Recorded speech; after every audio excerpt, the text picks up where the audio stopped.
observamos naves colossais cruzando a galáxia.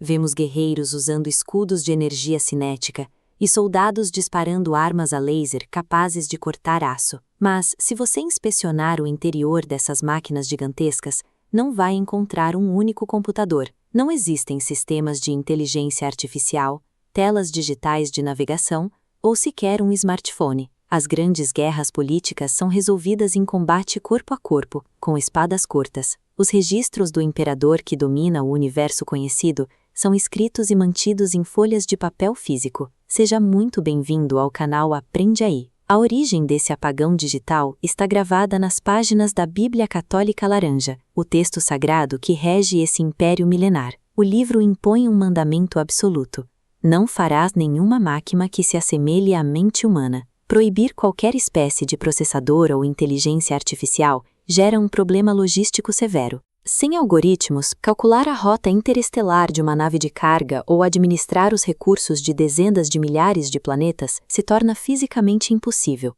Para manter a sociedade funcionando, a única saída foi forçar a biologia humana a executar o trabalho pesado dos processadores. A resposta para o sumiço dos computadores está escondida em um evento que ocorreu 10.000 anos antes do início de Duna. A humanidade enfrentou uma guerra de aniquilação total chamada Jihad Butleriana, um conflito brutal pela sobrevivência contra as máquinas pensantes.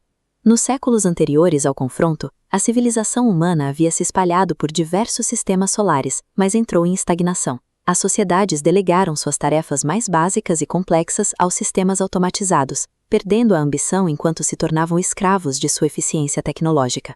O domínio das máquinas só foi quebrado por uma revolta sangrenta, liderada por figuras como Serena Butler. A revolução assumiu o peso de uma cruzada religiosa, e seu triunfo final resultou na destruição sistemática de tudo o que pudesse ser classificado como um computador eletrônico. Os humanos recuperaram a autonomia da espécie. Contudo, ao banir a tecnologia avançada, a infraestrutura que conectava o comércio espacial entrou em colapso, deixando um vazio que ameaçava isolar e matar de fome mundos inteiros.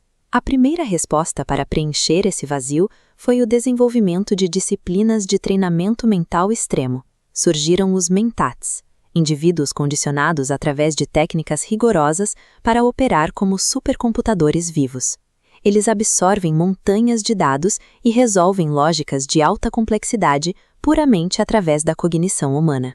A administração política e sociológica recaiu sobre as Bene Gesserit, uma irmandade que descarta os algoritmos de previsão em favor de séculos de manipulação genética e de um controle psicológico brutal, plantando mitos religiosos em planetas primitivos para garantir a ordem do império. Pessoal, só uma pausa rapidinha aqui. Se vocês estão curtindo essa análise, por favor, compartilhem o canal e deem aquele like. Isso ajuda a gente demais a continuar trazendo esse tipo de conteúdo, beleza? Obrigado! Essas novas escolas provaram que o cérebro humano pode ser metodicamente treinado para substituir bancos de dados e cálculos estratégicos. Mas a força mental, por si só, esbarrava em um limite claro. Ela não conseguia decifrar a física caótica da viagem no espaço profundo. Para saltar entre galáxias, o universo utiliza o motor Boltzmann, um reator capaz de dobrar o próprio tecido do espaço-tempo. Mas o espaço não é vazio. Ligar esse motor sem um computador capaz de analisar rapidamente as variáveis cósmicas é suicídio estatístico. A nave pode literalmente se materializar dentro do núcleo de uma estrela morta. A única solução biológica viável para a navegação é a presciência, a capacidade de ver o futuro imediato. O navegador precisa mapear as infinitas variáveis do espaço, prever os desastres e guiar fisicamente a nave pelo único caminho livre de obstáculos. A exclusividade desse feito pertence aos navegadores da Guilda Espacial. Eles nascem como humanos comuns que possuem uma rara predisposição genética e então são trancados permanentemente em tanques cilíndricos de microgravidade. Lá dentro, eles são saturados com um fluxo ininterrupto de especiaria. A exposição química agressiva deforma completamente sua anatomia. Seus membros atrofiam, seus olhos escurecem em um tom azul opaco e eles se tornam abominações com aparência de peixes, vivendo milênios isolados da luz do sol, para manter as mentes afundadas nos labirintos do futuro. O custo de abandonar os satélites de navegação foi entregar o monopólio das viagens interestelares a uma classe de mutantes que abriu mão da biologia para manter a economia galáctica girando. Toda essa enorme infraestrutura biológica sofre de uma falha crítica.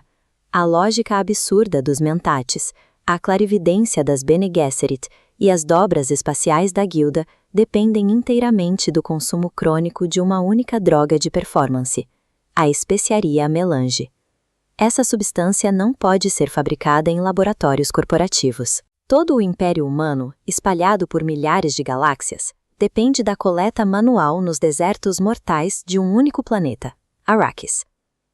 Quando Duna foi publicado nos anos 1960, a ficção científica costumava prever utopias tecnológicas.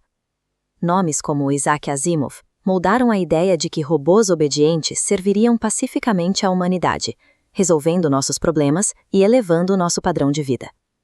Frank Herbert escolheu expor a fragilidade dessa visão.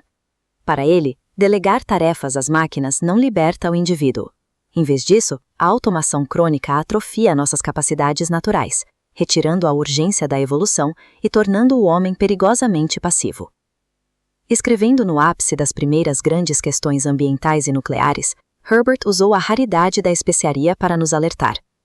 Ele ilustrou a miopia de basear a sobrevivência contínua da civilização na superexploração de recursos não renováveis sob ecossistemas implacáveis. A humanidade em Duna conseguiu sobreviver à tirania cibernética das máquinas pensantes, mas a vitória cobrou seu preço. Para evitar o extermínio digital, o Império tornou-se refém voluntário de um cartel cósmico de drogas, governado por aristocratas feudais decadentes.